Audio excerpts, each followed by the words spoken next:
Well, I am live now. Everyone, enjoy a sparkling water with me while we discuss derpy superheroes.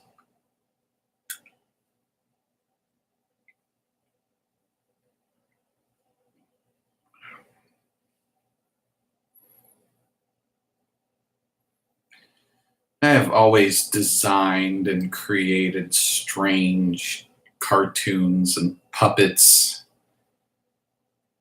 and stories and ideas and jokes. I'm heavily influenced by Muppets, Pee-wee's Playhouse, the Hanna-Barbera cartoons, the Jay Ward cartoons, the Looney Tunes cartoons, the Mickey Mouse stuff. And in middle school, I became even more acquainted than I was before with the superhero genre. So I took drawing a little more seriously. However, it was the drawing I took seriously, not the idea creation. You see, companies like Archie McPhee and places like Easley's and Phase 2 and that building that was shaped like a snow cone that sold snow cones were a staple of my life, formed me. We had a TV show here in Phoenix called Wallace and Ladmo that showed many of those Looney Tunes, Hanna-Barbera cartoons, and Jay Ward cartoons. In fact, before Wallace and Ladmo aired, I would get up at 5 a.m. on weekday mornings so that way I could see the Flintstones and or the Jetsons prior to Wallace and Ladmo kicking into gear.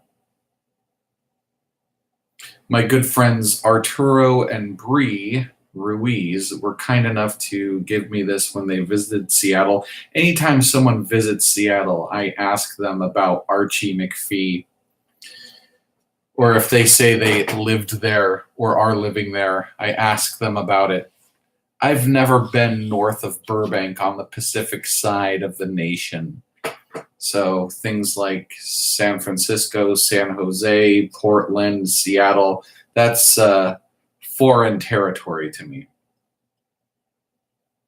They were kind enough to bring me this Rubber Chicken magazine from Archie McPhee. Very cool. Thank you, Bree and Arturo. Now, I am often jealous of the people that get to work for Archie McPhee because I often see photos of these brilliant displays of soft vinyl finger puppets. I am also involved in puppetry. I may have hinted at that earlier. Those finger puppets look wonderful. They are these bizarre, extraterrestrial looking creatures. Maybe they're mutated animals. I don't know, strange beasts, but they're very inspiring, especially the way they photograph them, the way they show them in their displays, the way they're color coordinated sometimes, or sometimes they're mismatched in such a way that it looks appealing and you see these alien creatures. Not only that, but local friend Puppet Pie creates out of fabric great finger puppets as well. And I used to sell finger puppets when I worked for the Great Arizona Puppet Theater. The world of the finger puppet is a world close to me. So I've created this derpy superhero, Nevro Dactyl. Nevro, it means it's an ancient Roman prefix meaning neuro, like neurological stuff, neuro, and dactyl, that means like toes or fingers. So this man here has his mind on his fingers. He is the cosmic protector of finger puppets.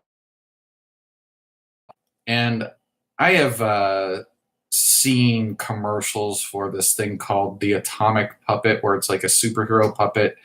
I've made comics where there's a guy with a sock puppet, and the sock puppet has more control over him than he would like. There's a Batman villain that's been around for decades called the ventriloquist, where the dummy is actually really the bad guy and the ventriloquist is just kind of there. And I even have Fred the Mustard Packet has his own puppet called Henry the Happy Marshmallow, who has a little more control than Fred would have.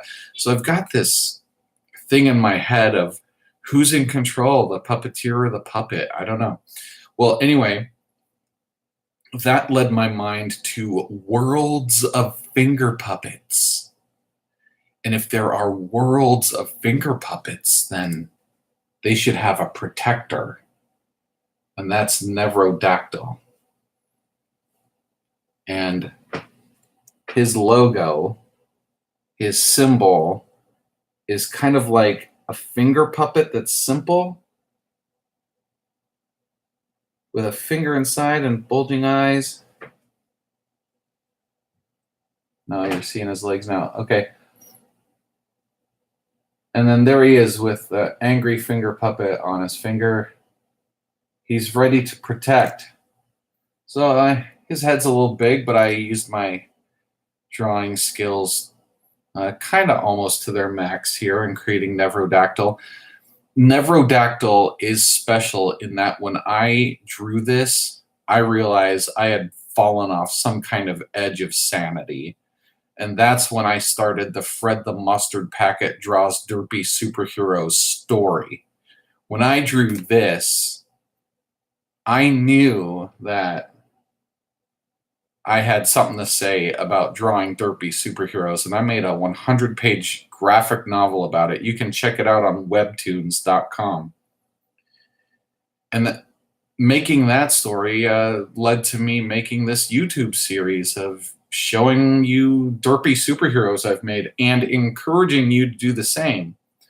So I encourage you to look up the teachings of George Bridgman. He was about 100 years ago a really great life drawing teacher. Draw his pictures for yourself so you can learn something from life drawing, and then go ahead and take those lessons and put your own design sensibilities on it and create a derpy superhero. You will find that you can get George Bridgman's teachings either for free or for a very low cost. It's not like Andrew Loomis, who his stuff costs a lot of money. In fact, George Bridgman was a teacher to Andrew Loomis. So you're getting the good stuff with George Bridgman. I can see some of the George Bridgman influence here as well. Nevro Dactyl, the cosmic defender of finger puppets. I knew I went over the Nevro edge when I made this, and that led to so many other creations. So, create, draw, don't judge yourself, write, make new things, keep it derpy, because if it's derpy, it's probably original. Thank you.